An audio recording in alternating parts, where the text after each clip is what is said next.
Hi all, this is the Truth, Honour and Integrity Show. My name's Thomas Williams and this is an hastily arranged show written today called Expose 6, A World in Crisis. We'll have all the details coming up soon.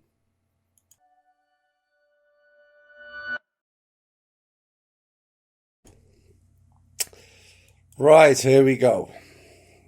A lot of this, some of it was supposed to be in tomorrow's show. Tomorrow's show will still go ahead. But there are times when you have to compile what is coming in, and data mining is coming in on a rapid level now. And sometimes you have to run with it and make it into an impact show of what is unfolding. So this morning, as more information come in, added to what came in yesterday and also Monday, this is all up-to-date news, I decided to go ahead and separate the two shows for impact purposes. And this is another in our series of exposés that is largely focused on the fake pandemic, fake virus, fake vaccines, and their global intentions to destroy us all with their insane plans of world domination at our expense. If you are new to this channel, go and check out parts 1 through 5 and get up to speed and understanding quickly. It lays it all out, what is now unfolding, and no, it's not a conspiracy anymore. It's in your face. THI is known for getting a whole heap of things right. There are many examples of it every week now, of the narrative put out sometimes days, weeks, months, or even years back becoming reality. Many have in the past reacted badly to some of the things I have said and not believed me, and that's okay not to believe. The key is to do your own research and come to your own conclusions. But I've lost count the number of members or listeners. We have far more listeners than members who have railed at me at times and then at a later date come back and said, sorry, you were right. But that is not a victory for me. That is a victory for you, not me. Because it's not about me being right. It is about what is the truth.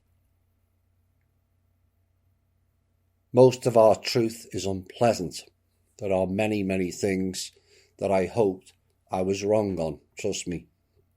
Tonight is a prime example. But we at THI have never shirked our responsibilities to cover and deliver as much as the truth as possible. We have covered many deep and extensive topics, connected the dots on a massive scale to give the listener a chance to grasp what is and has gone on our planet. Most of what we have covered is barely believable to a world educated. Educated means training animals. In narrative so far removed from the truth, it's just not funny. And this is a great shock to the system of people who have delved into the alleged world of conspiracy, or those who believed their governments and media. Many refuse to accept it, as too many favour the great lie, than take responsibility for the overwhelming truth. Many refuse to accept the truth due to fear, their own insecurity, and own lack of personal responsibility to look after themselves or each other. Some refuse to accept it to cover up their own role in it, whether by design or not, people's all too intent on their own self-importance rather than face reality. To all those people, your time and our time is now up. There is no more time. The world is in a collective crisis none of us have seen during this lifetime, and focus must be harnessed into a collective effort to stop this crisis and systematic attack on our freedoms, jobs, businesses, homes and health, all orchestrated from way above politician levels, deep state levels, agency and military levels, Illuminati levels. And to those new, the Illuminati no longer exists and was replaced by factions of doom and death near 20 years ago. Lead groups of those factions are running all of your most popular alt media channels and blogs. All of them, in one way or another, are connected to agencies and or factions, including Q. Yes, you will get loads of disclosure out of them, loads of exposures of leading figures from them. But they are only exposing their rival factions. Not one, and I mean not one, is for them by the people. That is why none of them are coming up with solutions or have delivered anything other than rhetoric-style wake clubs for the people to sit back and let them fix it all. It didn't, and it never will. As one group who are in allegiance with Trump, we are told, promised vaccine alternatives to be stated publicly by Trump this week, and Trump, in spectacular fashion, ignored that group and twittered about Mode RNA. Not Moderna, Mode RNA. The RNA, DNA, genetic altering vaccine. At which point do the people who follow that group realise the evidence is now overwhelming? Whether they lie about their input and engagement with Trump, they have been played by Trump and are misleading their listeners, or they are in allegiance with a president going along with a vaccine program of biblical proportions and implications that is damaging to we the people.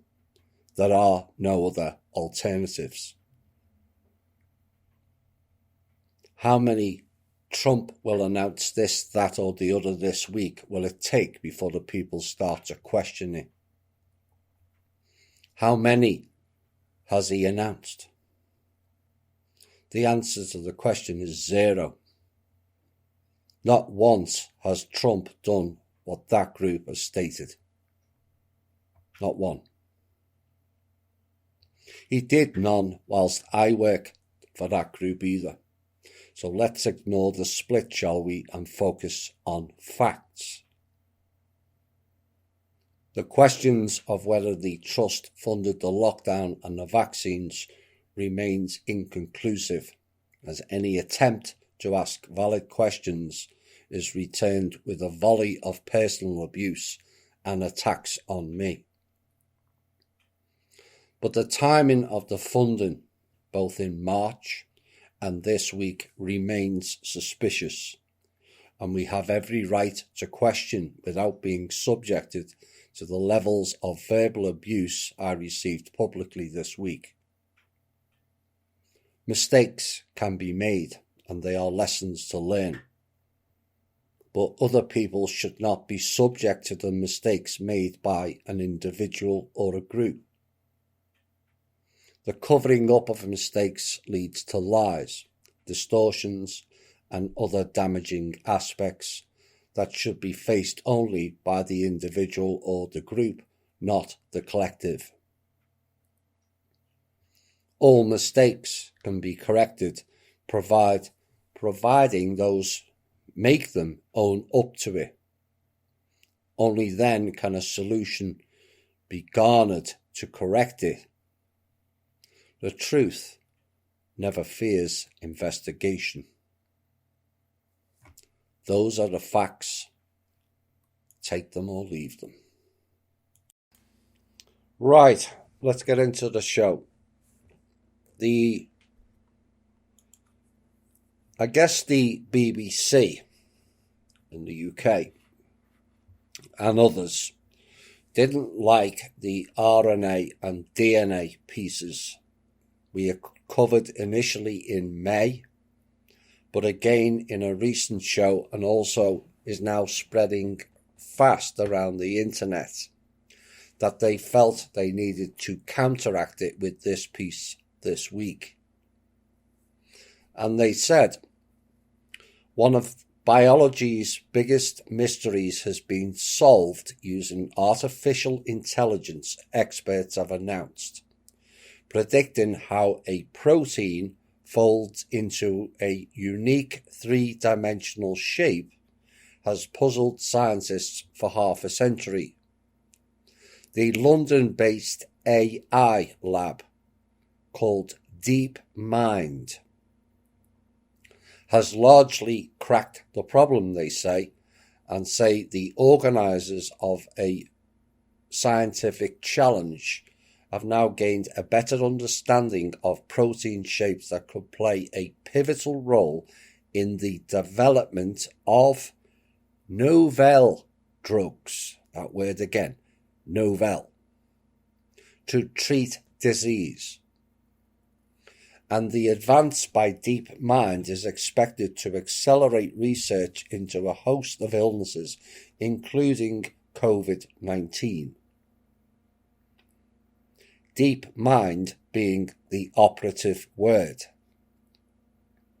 They then went on to show diagrams of RNA and DNA in a good light and look at how clever we are and how we can fix your RNA and DNA to limit the diseases. So who are DeepMind? Well, the name is enough of a warning, but DeepMind is a research lab. Apparently it doesn't sell products directly to other labs or businesses, but it could work with other companies to share access to its technology over the internet, it says. Now, the lab's biggest breakthroughs in the past have involved computer games. It built systems that surpassed human performance on an ancient strategy game, Go, and the popular video game called StarCraft. Perhaps that's indicative. We'll find out later. Enormously technical achievements with no practical application, they said. Now, the DeepMind team is eager to push their artificial intelligence technology into the real world. That's what they stated. AI into the real world is suggesting or suggestive of inserting it. But it's not inserting it at all. It is replacing it. That's the difference. And this is why I warned of the gaming addiction. It was reprogramming people's brains and thinking patterns. They've been doing it a long time. And our collective lack of knowledge on technology and computer and phone technology in general will be our downfall unless we wake up to this abomination plan. The lure of it will cure long-term diseases, they say, which all sounds so great to a largely unknowledgeable populace. Like all of the technology, it is presented with a seducement. But then over time, it turns out to be a control device. Everything is about control with these establishment people and using tech for ultimate control for these weak-willed people is their end game. Only the weak wish to control others. So never think these globalists are strong. They're not. And as for the BBC, please try harder, BBC. The public have and are working you out. And this carefully crafted MI5 script and the timing of it shows you are losing the narrative badly. Then in came another piece. BioNTech SE and InstaDeep Limited today, which is this week, announced a multi-year strategic collaboration aimed at applying the latest advances in artificial intelligence and machine learning technology to develop, here we go again, novel immunotherapies for a range of cancers and infectious diseases. Why are they all doing the same thing? As part of the collaboration, BioNTech and InstaDeep will form a joint AI innovation lab in London, UK. There already is one, we've just announced it. And also in Mainz, Germany, to advance a portfolio of initiatives across drug discovery and design, protein engineering, manufacturing and supply chain optimization. The AI Innovation Lab will combine InstaDeep's advanced capabilities in the areas of artificial intelligence, machine learning, and digitalization, along with the BioNTech's deep domain expertise in precision immunotherapies and its access to a wide variety of internal and external data sets. Internal and external data sets. Regular listeners to THI will know why I highlighted that. One of the key research areas of the BioNTech InstaDeep Joint Innovation Lab will be the development of next generation vaccines and biopharmaceuticals. Not pharmaceuticals, now it's biopharmaceuticals. For the treatment, they say, of cancer and prevention and therapy of infectious diseases, including COVID-19. But they've already admitted there is no live virus.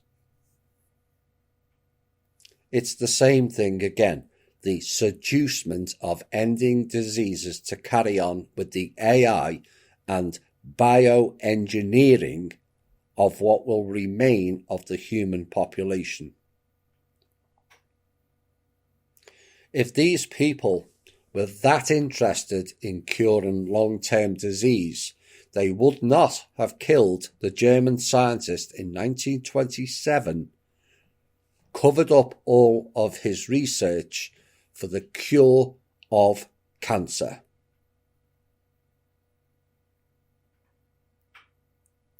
All cancer was cured in 1927. And these people stopped the cure for their own greed-based gains. So it's become quite clear that these people, these AI people and DeepMind and DeepSet and all this other malarkey, are not interested in curing long-term disease.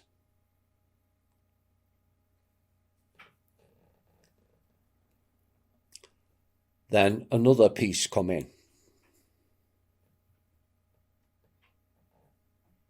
Inspired by a parasitic worm that digs its sharp teeth into its host's intestines.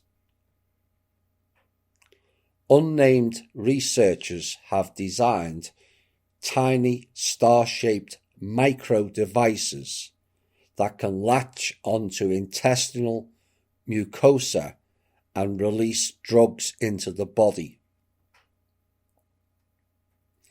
David Gracias, a professor at Whiting School of Engineering, and gastroenterologist Florent M. Selleroux, who is the director of the Unnamed Inflammatory Bowel Disease Center, led a team of researchers and biomedical engineers that designed and tested shape-changing micro-devices that mimic the way the parasitic hookworm affixes itself to an organism's intestines.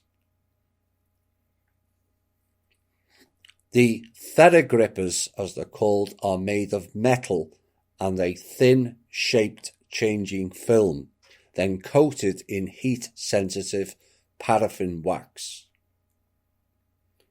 The devices, each roughly the size of a dust speck. The devices, each roughly the size of a dust speck, can potentially carry any drug and release it gradually into the body. Now, the pictures of these devices, just one or dozens of these micro devices can be placed on the end of a cotton bud swab, and no one can see them without real close inspection. That's how small these devices are. Now, I hate to create fear, but what if these specks of dust, these micro devices, were on the PCR testing kits? The same one they inserted up people's nose far enough to reach the brain.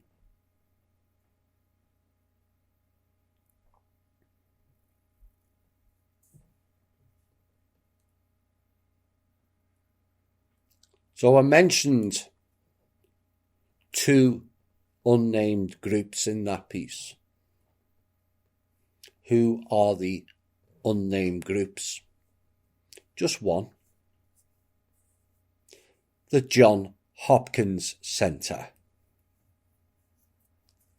You know, the same organisation who created the whole fear-based programme based on their alleged inability to tell the difference between 1.0 and 0.1%.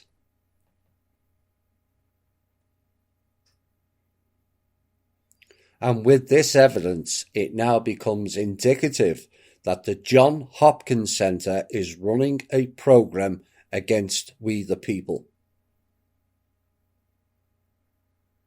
But the mention of a parasitic worm becomes indicative in relation to technology, does it not? The infamous worm virus that infected many computers globally. Can you not see the connections between the two yet? You have Bill Gates, or B. Ill Gates, who could not stop viruses in his own computer program, now classed as an expert in human alleged viruses. Are they human viruses or computer viruses? Which is then delivered in a vaccine that alters your RNA and DNA with AI and augmented reality technology.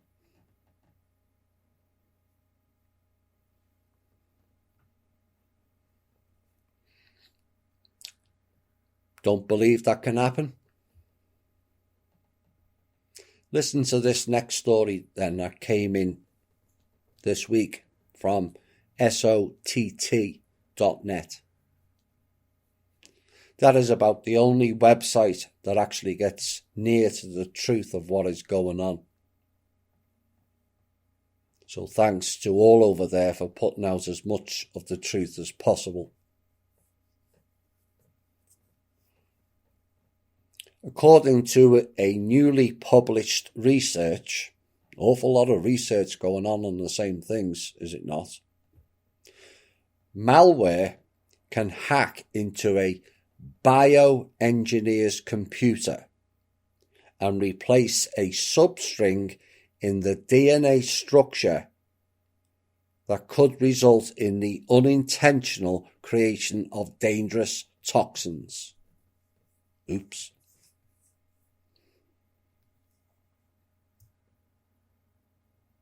A group of cyber researchers, I wouldn't put them down as researchers, cyber psychopaths is the correct term,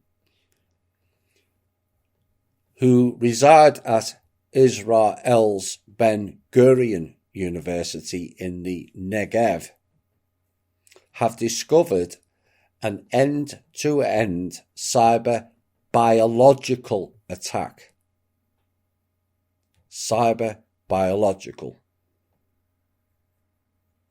That can trick scientists into, quote, unintentionally, unquote, creating toxins or viruses in their laboratories, according to a paper that's been published in Nature Biotechnology.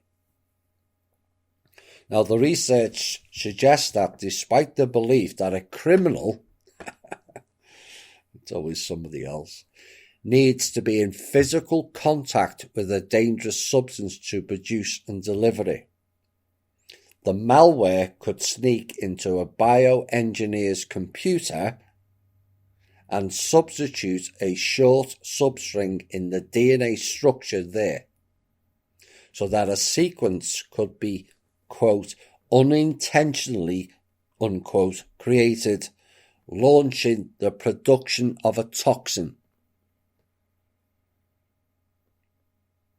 Computers producing a toxin. Oh my.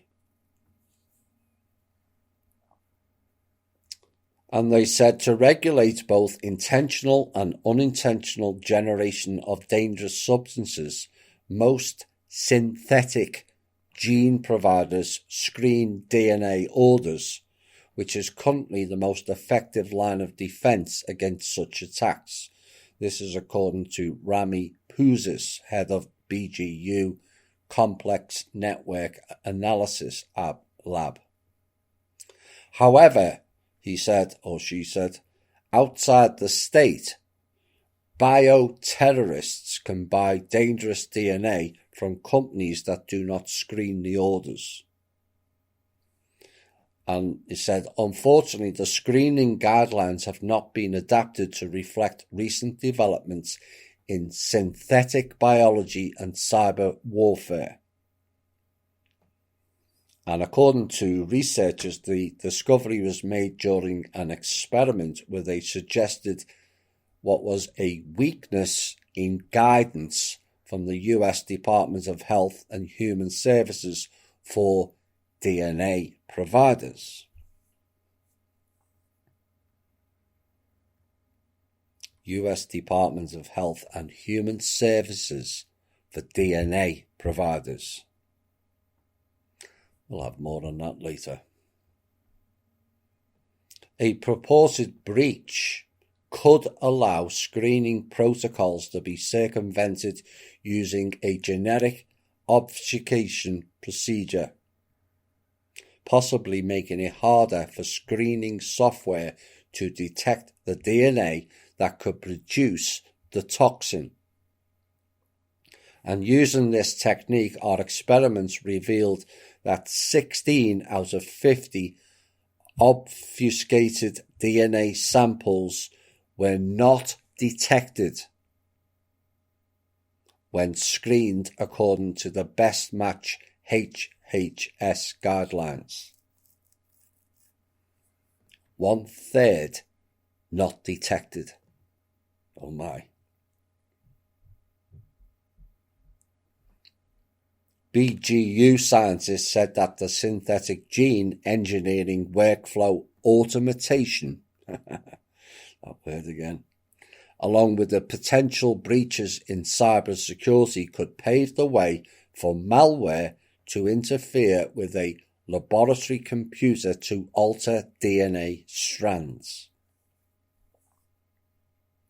And this attack scenario underscores the need to harden the synthetic DNA supply chain with protections against cyber biological threats. And to address these threats, we propose an improved screening algorithm. Here we go again with the data mining and the algorithms that takes into account in vivo gene editing.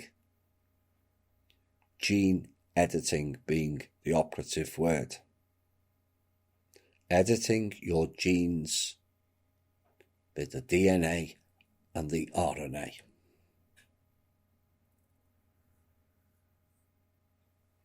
And they said, we hope this paper sets the stage for robust, adversary-resilient DNA sequence screening and cybersecurity hardened synthetic gene production services when biosecurity screening will be enforced by local regulations worldwide. Now, the implications of that piece are wide-ranging, with the vaccines being produced and the potential for mass genocide. The fact that this story came out of Israel is indicative, as they have produced many attacks by cyber warfare, the Stuxnet virus being the most prominent. But what stood out for me also in this is, in August or September, for the first time since the split with the trustee, I openly warned about the biomachines they at Lifeforce were selling to the public via a company called MindNRG.org.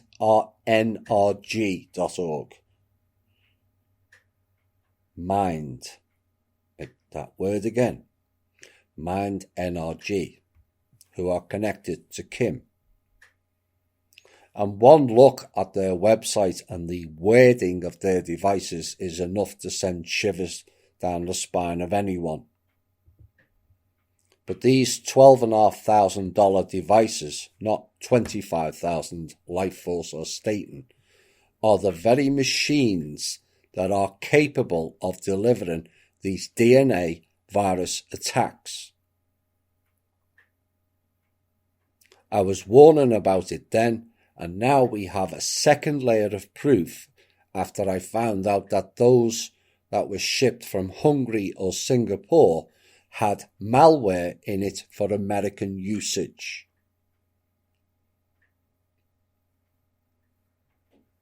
So how can these computer viruses be transferred into a human vessel? Well, remember, these biomachines hook up to a computer. You are plugged into the computer via a head brace and hand straps, and the computer interacts directly with the user. The computer then interacts with your circadian system and monitors all your vitals, including brain. So the computer receives the data via the head brace that it's hooked into. But data works both ways, remember. It's not a one-way street. Can we really be 100% sure that the data being streamed back at the user of the machine is benevolent?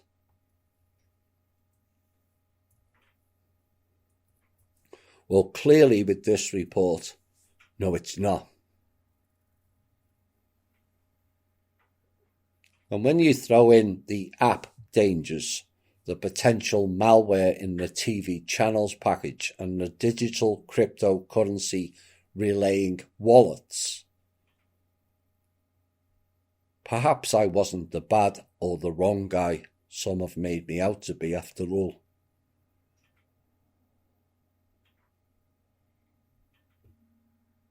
Your choice. Follow uninformed ignorance based on sales speak, or look at the mountain facts that has been borne out within our show. I focus on the facts to help we the people. Then today, Matt Hancock and Boris Johnson in the UK stated we have secured 357 million doses of 7 different coronavirus vaccines. So let's look at the facts, shall we? Any and every other vaccine produced takes 4 to 25 years to test, produce and deliver in normal trials and circumstances. And yet these people want us to believe they can make 7 separate vaccines in under 12 months and it's all safe.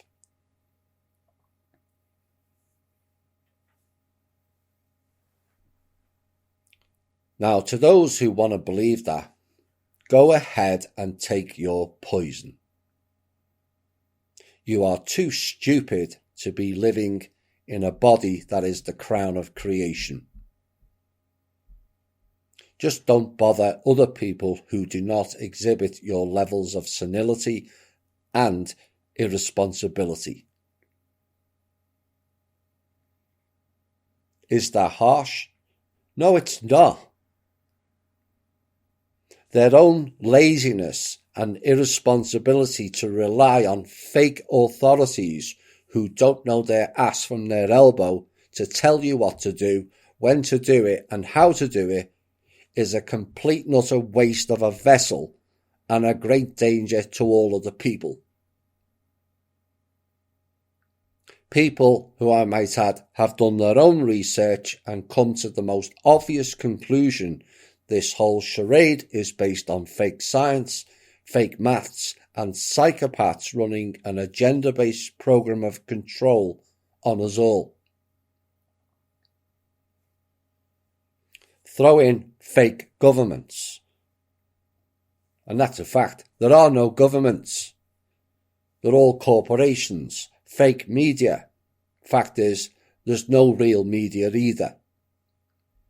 All are puppets of the Zionist-based corporations, of which just 6 corporations runs 94% of global media, be it TV, newspapers, magazines, radio, social media, and all other forms of delivering so-called information to the public. What one station says, they all say the same thing. Same people, same agency-based script is why. And if you still think this is a conspiracy, why is the European Union complaining today about the rapidity of the UK delivering the vaccine? This came out today. The European Union has criticised Britain's rapid approval of Pfizer and BioNTech's COVID-19 vaccine today, saying its own procedure was more thorough after Britain became the first Western country to endorse a COVID-19 shot. Shot may be the operative word. The move to grant emergency authorization to the Pfizer-BioNTech vaccine has been seen by many as a political coup for the UK Prime Minister Boris Johnson, who has led his country out of the EU and faced criticism for his handling of the fake pandemic. The decision was made under an ultra-fast emergency approval process which allowed the British Drugs Regulator to temporarily authorise the vaccine only 10 days after it began examining data from large-scale trials. 10 days. Despite reports of deaths in Brazil, despite earlier reports of serious brain malfunctions in patients in the UK tests not a month or so back. No, let's ignore that, shall we? Because fact checkers who are run by the same companies said so.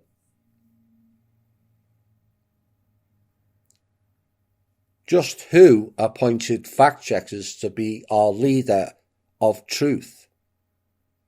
What are their credentials for such a claim? And this is why we're in a mess. Too few question the narrative and are all too content to accept the utter bullshit we've all been fed.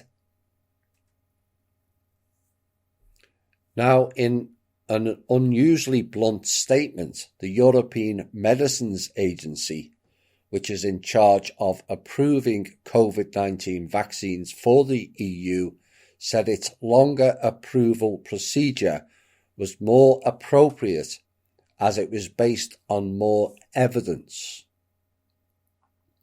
and require more checks than the emergency procedure chosen by Britain.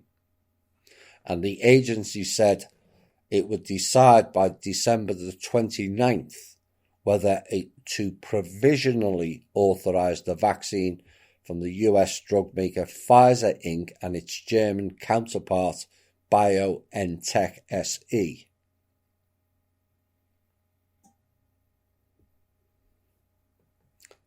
They will announce it as a great achievement and promote it with a seducement of once everyone gets the vaccine, life will return back to normal. And if anyone believes that nonsense at this point, that we will return to normal, you are beyond redemption.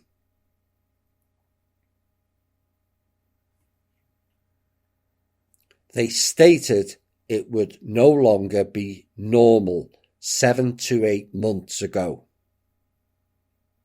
and told you there would be a new normal. Has anyone asked what does new normal mean or aspire to? No. Too few asked them to define what is the new normal. People just accepted and swallowed the narrative again without defining what it means for them or anybody else. But Klaus Schwab, he of the Great Reset Programme, told all who would listen, we will never return to what was considered normal prior to COVID-19.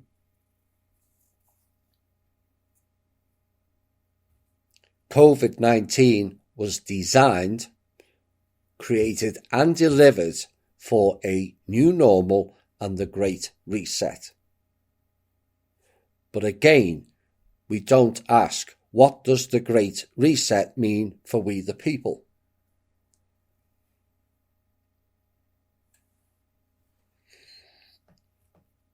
If you want more evidence this vaccine is not as stated in terms of safety or the validity of it, then try this piece that came in this week also. The announcement this week in the UK was that a cheap, easy-to-make coronavirus vaccine appeared to be up to 90% effective was greeted with jubilation. Does anyone ask what will happen to the other 10%?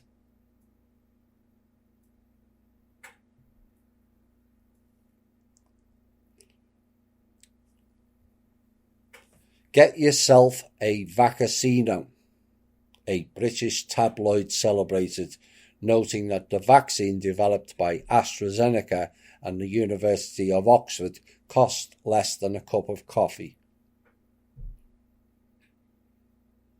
More MI5 seducement and script, like some circus act. Roll up, come and get your medicine. And they're getting desperate now with scripts like that.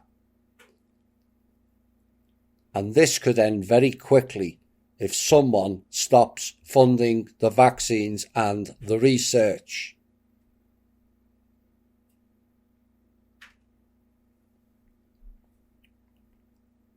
The report goes on. But since unveiling the preliminary results, AstraZeneca has acknowledged a key mistake in the vaccine dosage received by some study participants, read jackasses or covidiots,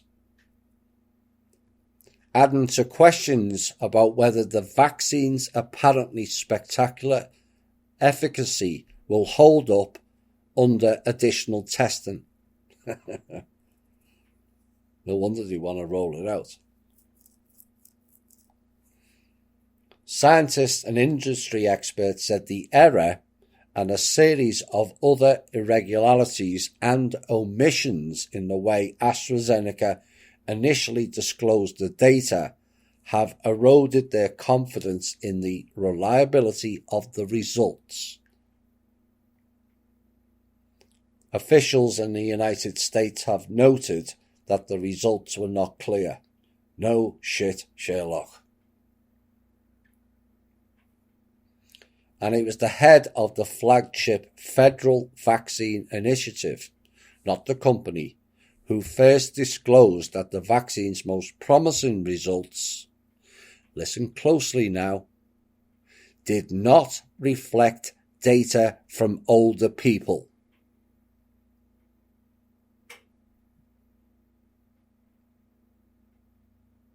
The vaccine's most promising results did not reflect data from older people.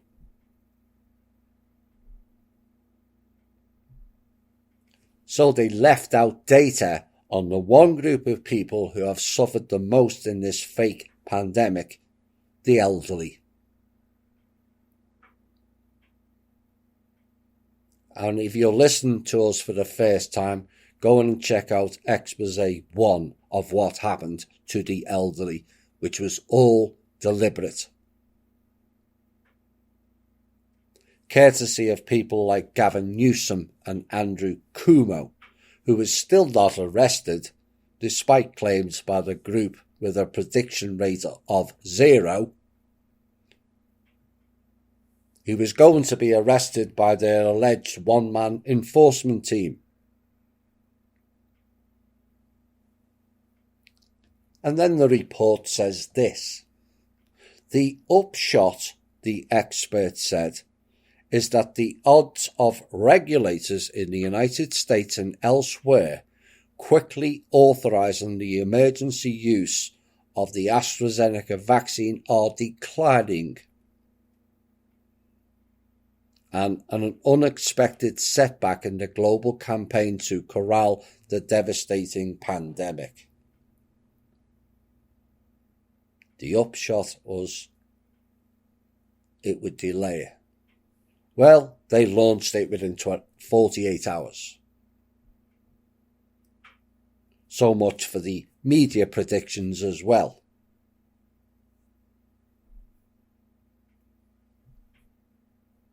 Now, AstraZeneca was the third company this month to report encouraging early results on a coronavirus vaccine candidate. And at first glance on Monday morning, the results looked promising. for whom? Now, depending on the strength at which the doses were given, the vaccine appeared to be either 90% or 62% effective. And the average efficacy, the developers said, was 70%.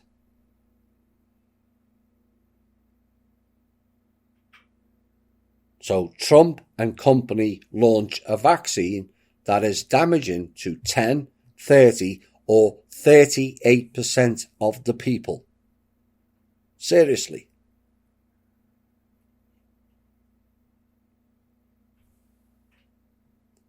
But then the report says, almost immediately though, there were doubts about the data.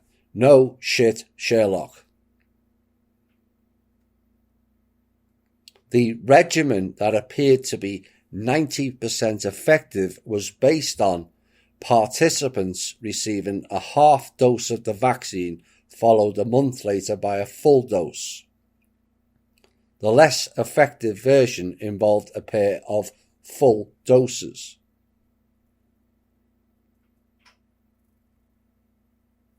Now, AstraZeneca disclosed in its initial announcement that fewer than 2,800 participants received the smaller dosing regimen, compared with nearly 8,900 participants who received the full doses.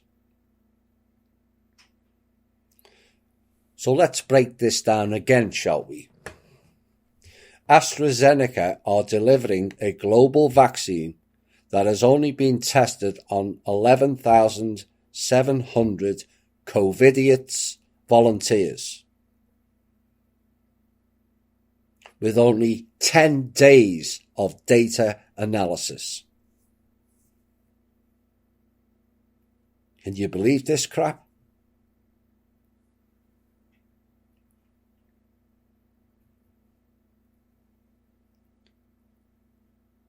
That 10 days, when you analyse this, is less than the 14-day quarantine.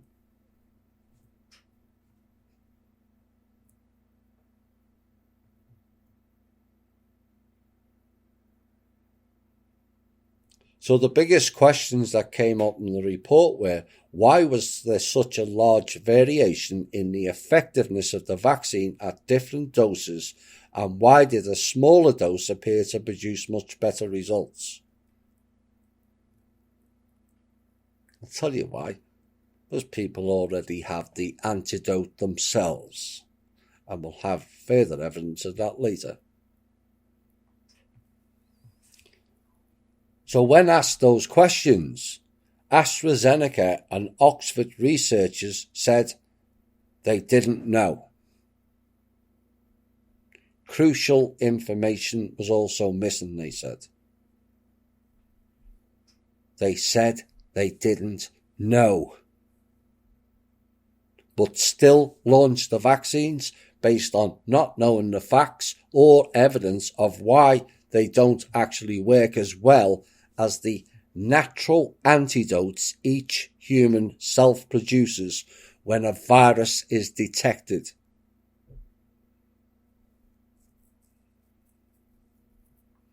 Remember the Italy story in a recent show?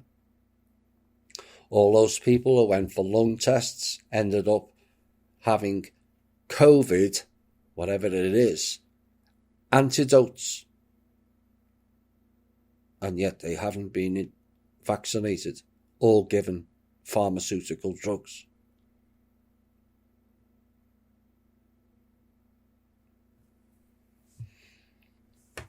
Now, the company said that the early analysis was based on 131 symptomatic COVID-19 cases that had turned up in study participants.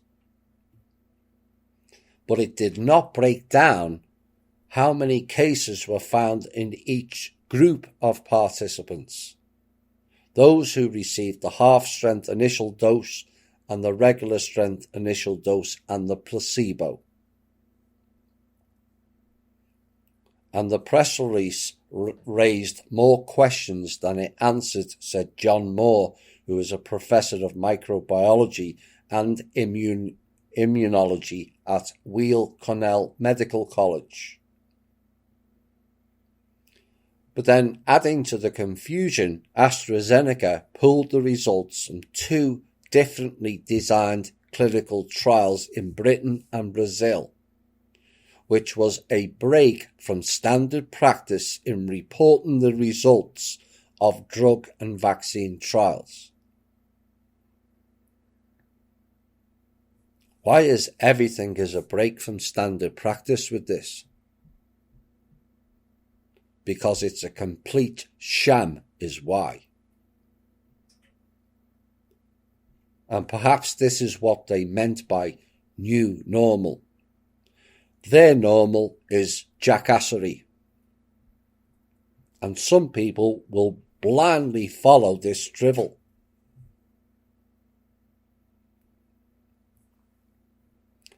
The report goes on. Compared to most of the other leading COVID-19 vaccine developers, AstraZeneca is inexperienced when it comes to vaccines. And Trump gave this group 10 billion of our money.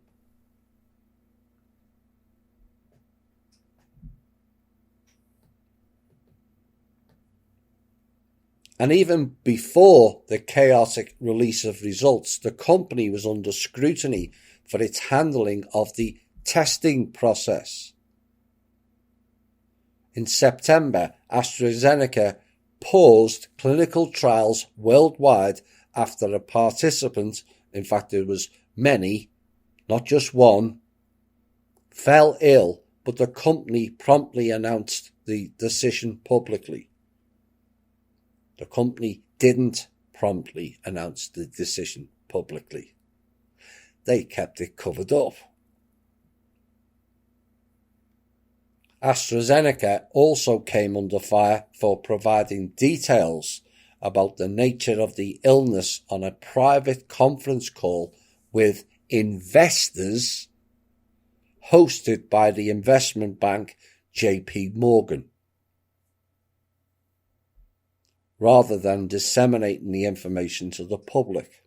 And both of those developments were first reported by STAT, which covers health and science news.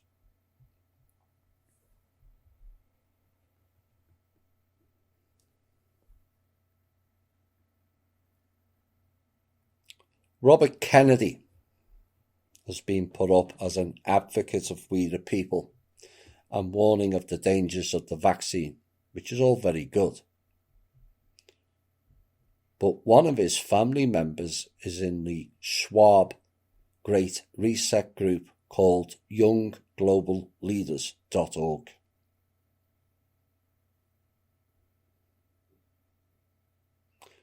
Conflict of opinion or controlled opposition? You decide. Transfection. We've covered that.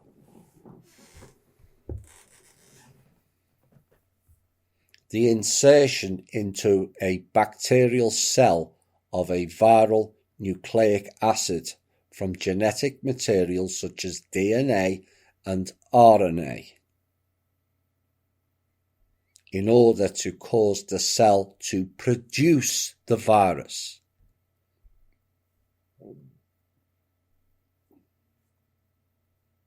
This is what Bill Gates has been talking about. Transfection.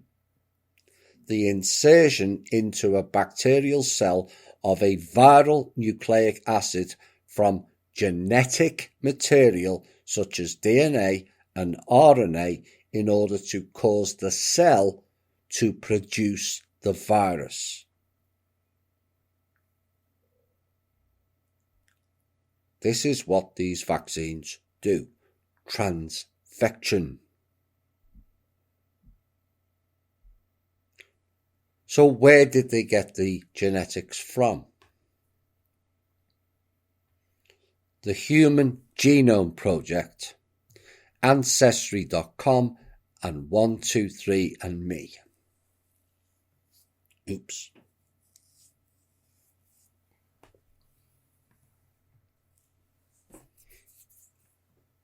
In last week's show, De La Rue, who are a banking Rothschild company, were asked to seal and number each vaccine. Why? Because it has to go to specific people is why. Are you connecting the dots now?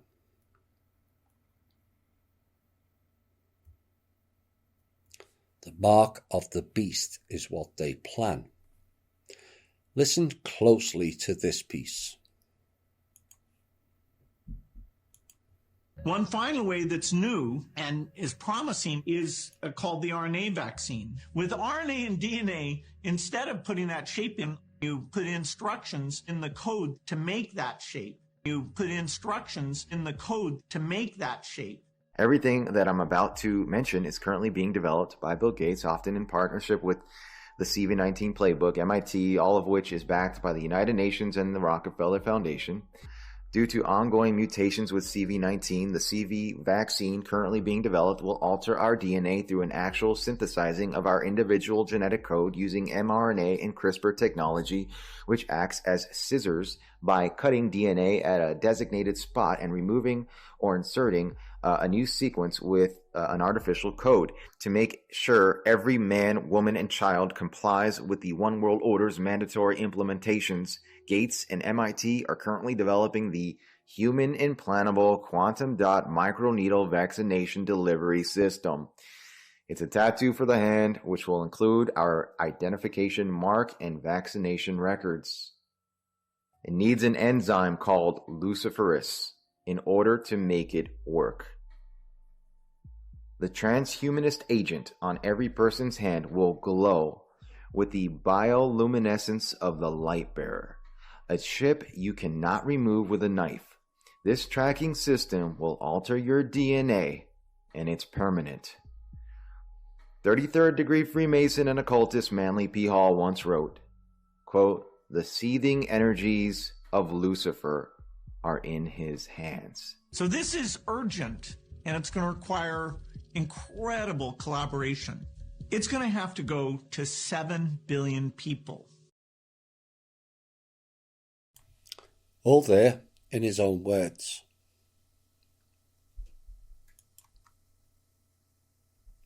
And then we come to today. A live broadcast on Fox. And the Israeli-American military general is speaking on the delivery and the rollout of the vaccines announced by Trump the other day. We have warned about as far back as May as to its intentions. And during his short speech, he kept talking of the delivery as the execution of it. That is the third time I've heard him speak and use that term, execution. At which point does it become indicative?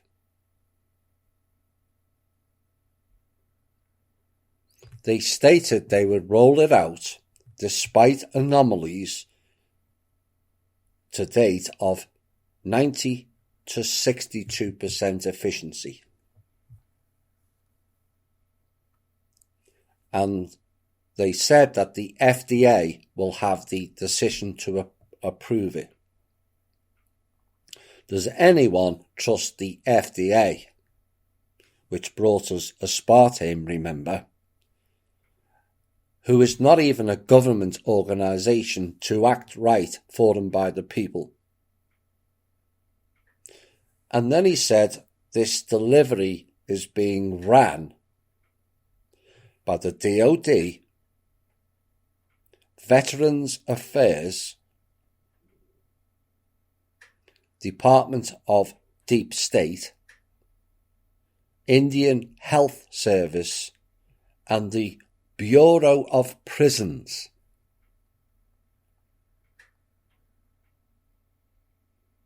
The Bureau of Prisons. Does any of those 5 fill you with any hope this will be done in any way beneficial to the people?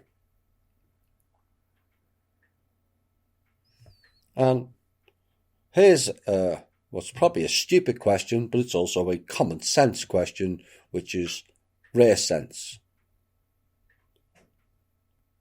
Does anyone ask why the medical service people are not involved in it?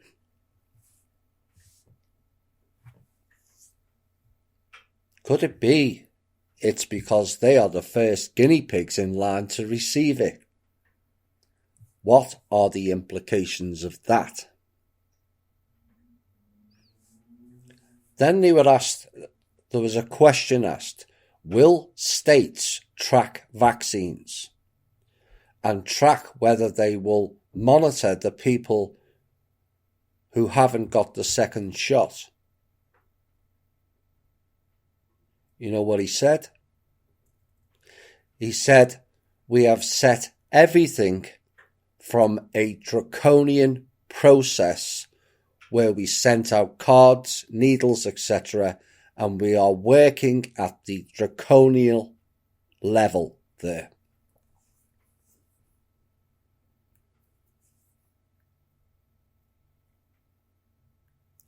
We have set everything from a draconian process where we have sent out cards, needles, etc., and we are working at the draconian level there. Is that your second pointer? So now the Israeli-based general has said execution and draconian. Hello, alarm bells, earth calling.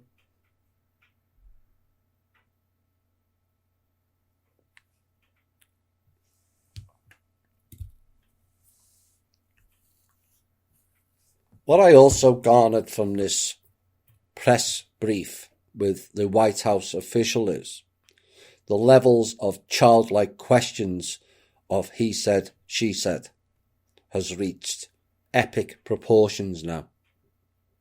All too content to play word trip-up games, party line rhetoric, whilst the American people they are supposed to represent suffer, and suffer badly.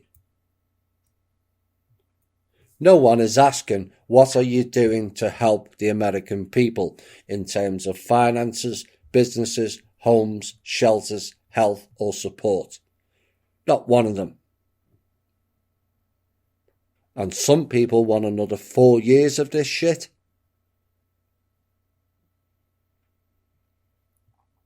Arguing over Biden and Trump. Just what is the point? Trump advocated the vaccine. Trump sent $10 billion to AstraZeneca.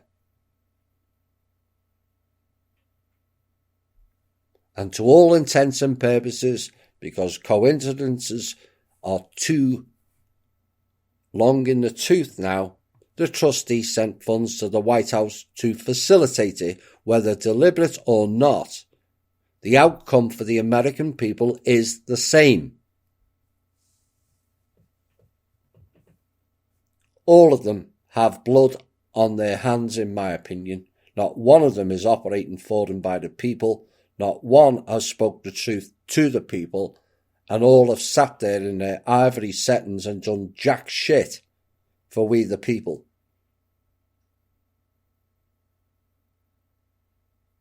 And then the White House official, Kayleigh McEnany, stated, listen closely again now, Democrats are imposing draconian restrictions against their citizens. All in the one press briefing. And went on to announce the several infractions of Democrat officials not observing their own rules they imposed. There is that term again, draconian. Why was that so prevalent in this exchange?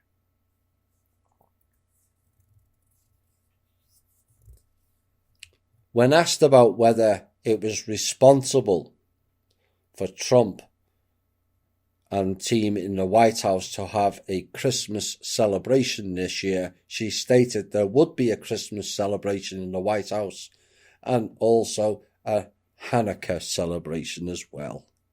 Oh dear.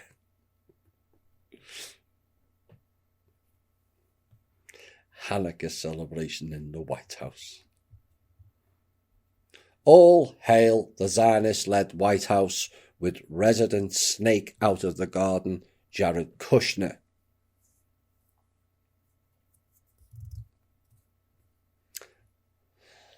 She then spoke at the speed at which this vaccine was produced and how marvellous it was, and we would have 40 million doses by the end of this year, which is a tremendous achievement.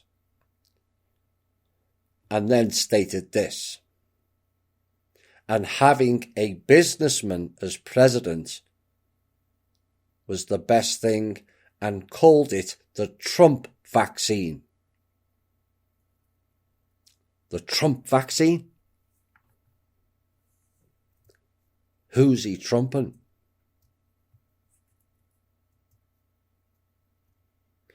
But weren't we all told by another group that Trump would block the vaccine?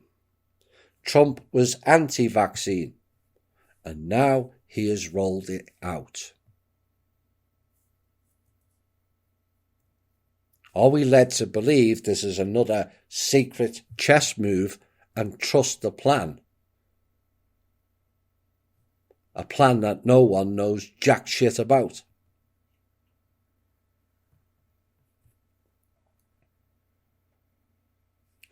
Also, what was said was this: as soon as the vaccine reaches a 94% efficacy rate, it will be approved and rolled out. For those who are MAC deficient, like the John Hopkins Centre, here are some figures. With a 94% efficacy rate, that means 21 million Americans will die or suffer or both.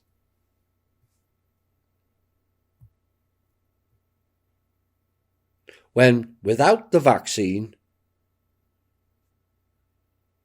990,000 would suffer or die.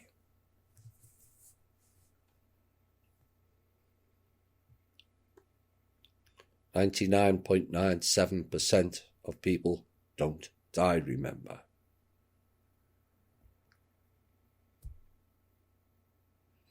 So you are 21.21 times more likely to die and or suffer from a vaccine than the virus itself.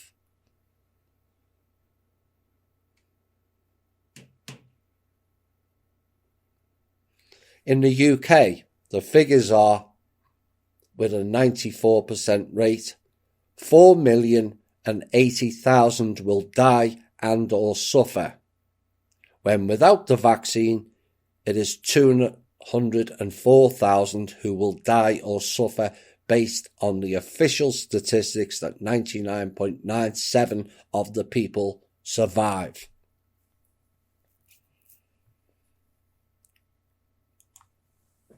Does this make any rational sense whatsoever?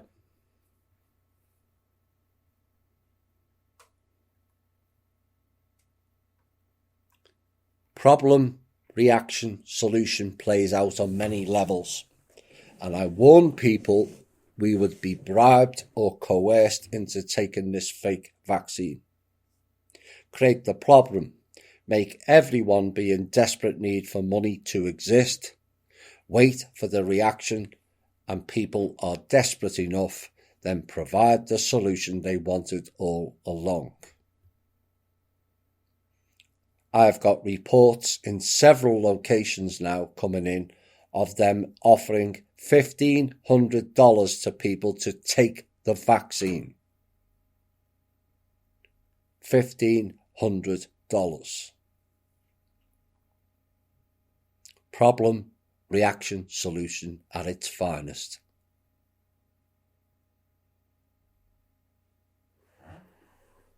Trump is and has brought this upon us.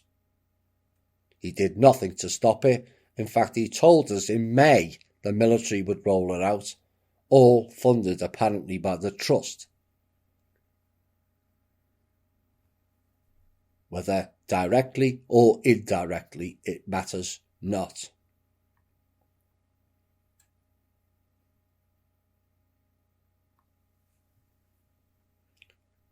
Trump has done a big announcement today and spent 48 minutes talking about voter fraud. Why hasn't he spent 48 minutes today talking of vaccine fraud? Because one affects him and one doesn't. All service to self, if you ask me.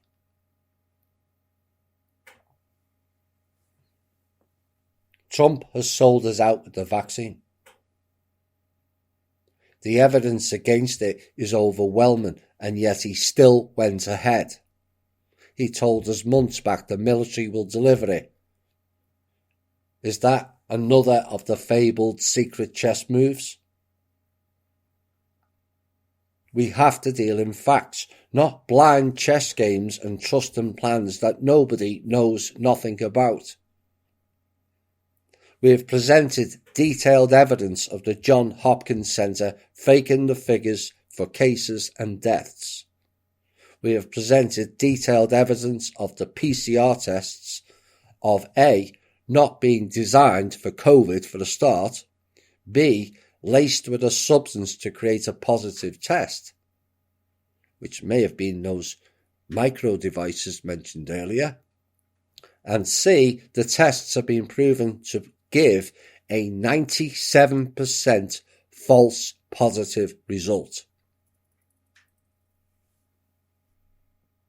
We have presented the evidence the UK government admitted it did not have a live virus sample, and so there is no evidence it actually exists. The Irish government official confirmed it also a week later.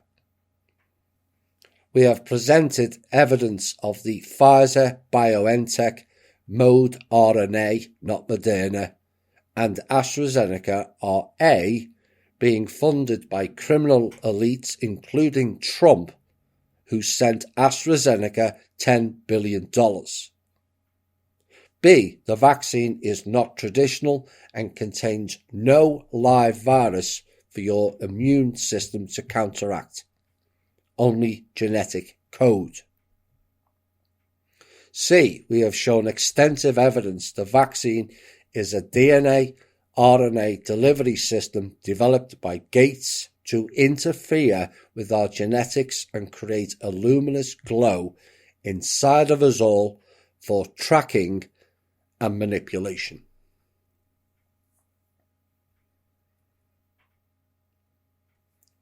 We have had flagrant breaches of procedure, protocol and standard practices, gross miscalculations of the effectiveness of treatment, gross miscalculations of the severity of the said virus, flagrant and rampant cover-ups of the truth, fascist-style misdirections of the truth by fact-checkers, social media giants and the mainstream media, lies of how many have or had COVID, fake testing kits with more distorted numbers, lies about where the virus originated. The list goes on. Meanwhile, in our faces, the politicians, media, stars of screen, stage or music, the police, the military, the agencies all never observed the lockdowns, the masks, the social distancing, or the closures of businesses, practices, or churches. Why are they immune from it all? Because it is fake, is why.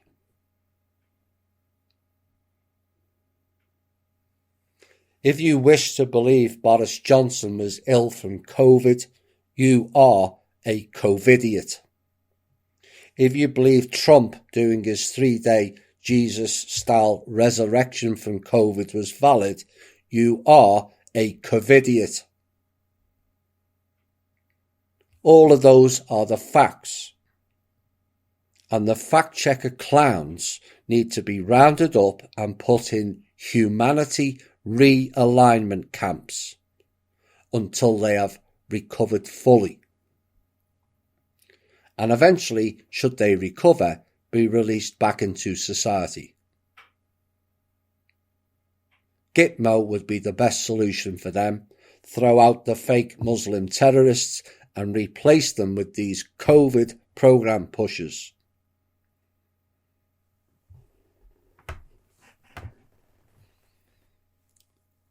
You want more evidence? This is a date-sensitive program being ran on us. Try this. World Bank COVID-19 Strategic Preparedness and Response Program. Project ID number 173789.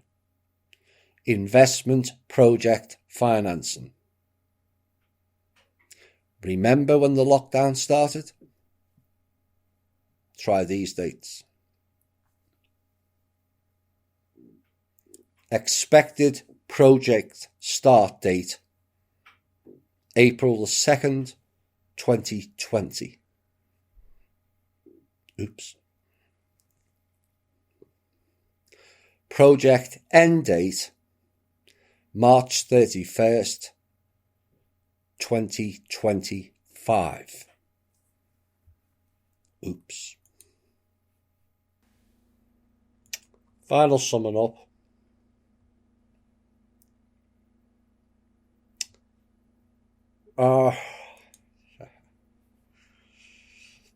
We the people have to come together now. The Saviour program's sold us out again. And we have to come together and fight back against these traitors of humanity.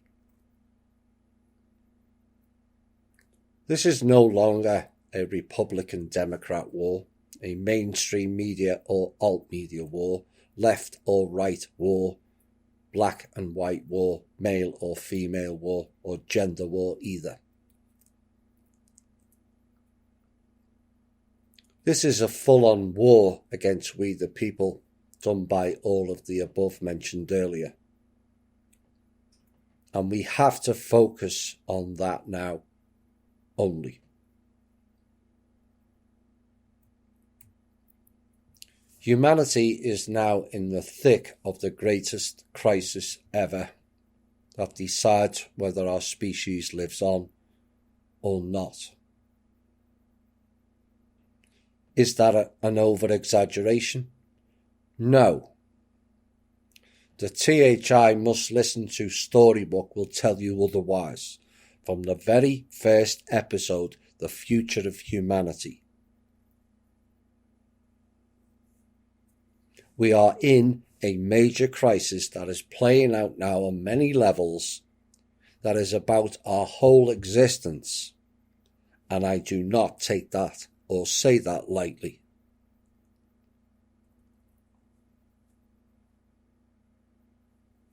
From what I'm seeing playing out now is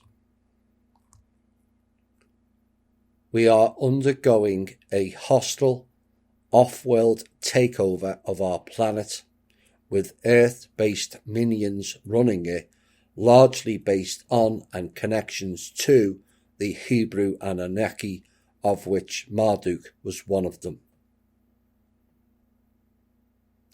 Think about that long and hard.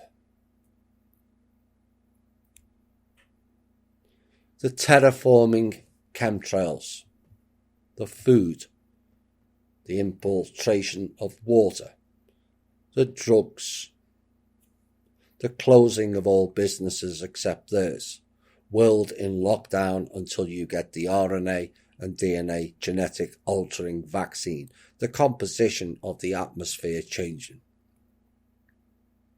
Remember, not all species are oxygen breathers.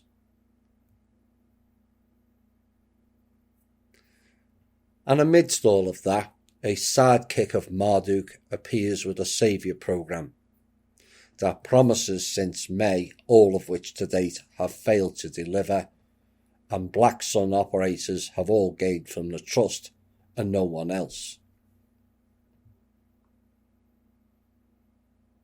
We are headed into a civil war on our streets between those that refuse the vaccine and those that don't. I will go deeper into that in tomorrow's regular show. But this is the biggest crisis humanity has faced, and it is we the people against the crumbling old world order and their army of psychopaths. Forget stupid elections. Forget voter fraud. Forget mass arrests. Forget money-based programs. Forget even common or natural law, because none of that matters now or in the near future. We are under attack from off-world along with their Zionist-led psychopaths like Rothschilds, Black Sun, Schwab, Kushner, military generals, agency-based goons, think tank clowns, university and research centres, and puppet-based politicians who literally have no clue what is going on. None.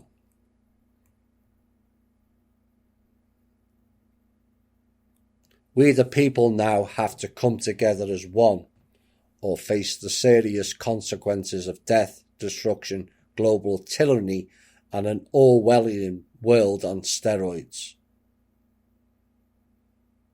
We can sit back in fear and argue over ridiculous things, or come together as one people and fight this tyranny together.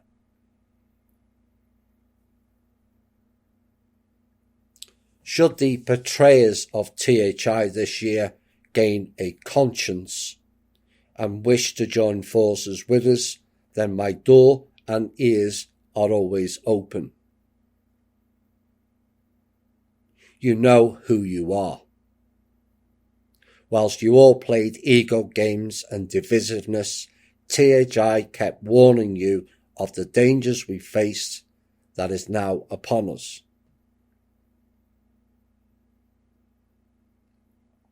Many shows across the world are now following the narrative put out in THI months or even years ago, including the Ghanaian president.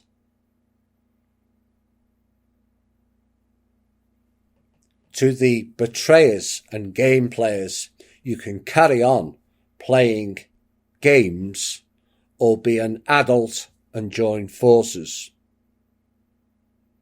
Your decisions will be noted and indicative.